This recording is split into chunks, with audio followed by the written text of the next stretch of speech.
This is the foolproof way to spatchcock a turkey that's super juicy, has a crispy skin, bakes in half the time, is full of flavor, and easy to carve and serve on a beautiful platter.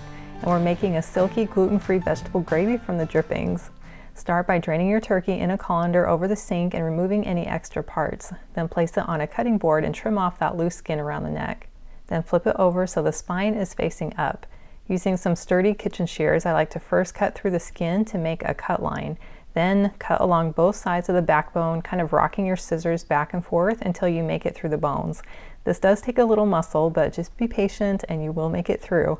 This is optional, but I like to cut off the legs at this point because it doesn't affect the flavor, but it makes the turkey easier to handle while seasoning and moving it in and out of the oven.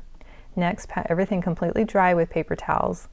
For the dry brine, mix 3 tablespoons of kosher salt with 1 tablespoon of baking powder. Now, kosher salt works best for dry brining because it's larger flakes spread evenly and they dissolve slowly, which seasons the meat without over-salting. It also has a clean flavor with no additives, helping the turkey stay juicy. And the baking powder helps break down the proteins in the skin so it turns extra crispy and golden brown in the oven. Sprinkle the mixture all over the turkey pieces and don't forget the underside. Then place the turkey uncovered in the fridge overnight.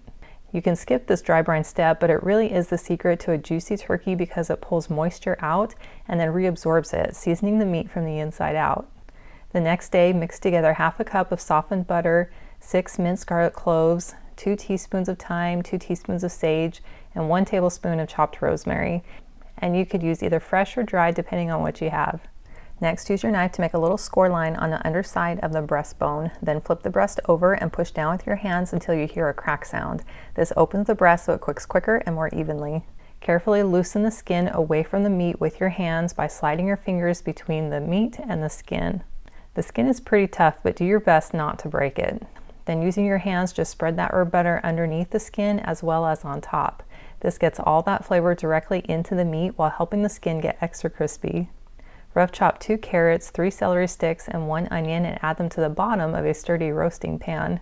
I get so excited to use my HexClad roasting pan because it combines the best of nonstick, stainless steel, and cast iron, and it has large handles making it easy to maneuver, and the nonstick coating makes it super easy to clean. I included a link in the description below if you'd like to check it out.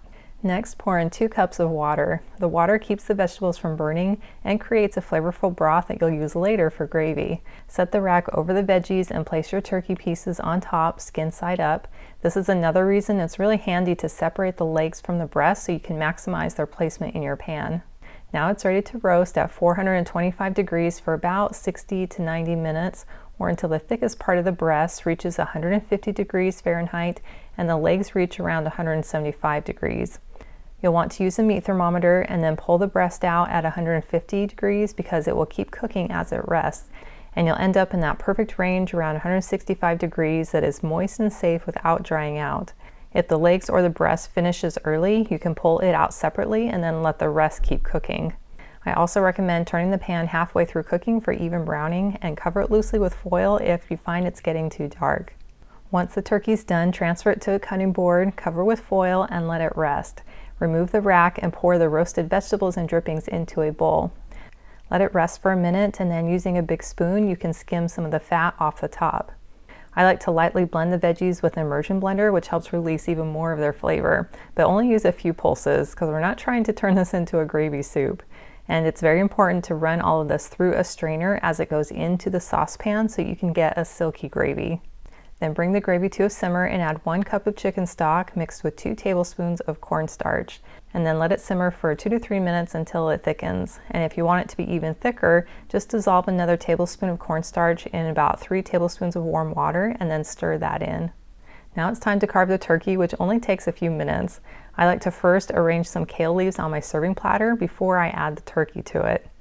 I think it looks really beautiful and kind of creates like a little bed for the turkey, and it helps to absorb some of the extra juice. You can separate the drumsticks from the thighs and then place those on your platter, and then do your best to slice the breast as one big chunk off of the bone.